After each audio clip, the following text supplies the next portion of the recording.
தமிழகம் மற்றும் புதுவையில் 10ஆம் வகுப்பு தேர்வு முடிவுகள் இன்று வெளியிடப்பட்டன. தமிழகத்தில் 93.6% மாணவர்கள் தேர்ச்சி பெற்றுள்ளனர். 10ஆம் வகுப்பு தேர்வில் 500க்கு 499 மதிப்பெண்கள் பெற்று மாநில அளவில் 2 பேர் முதலிடம் பெற்றுள்ளனர்.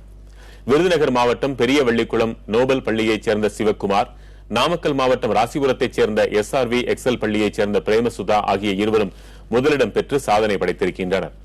498 மதிப்பெண்களுடன் 50 பேர் மாநில அளவில் 2ஆம் இடம் பெற்றுள்ளனர். 497 மதிப்பெண்களுடன் 224 பேர் மாநில அளவில் 3ஆம் இடம் பெற்றுள்ளனர். அரசு பள்ளி மாணவிகளும் மாநில அளவில் 2ஆம் இடம் மற்றும் 3ஆம் இடங்களை பிடித்து சாதனை புரிந்திருக்கின்றனர்.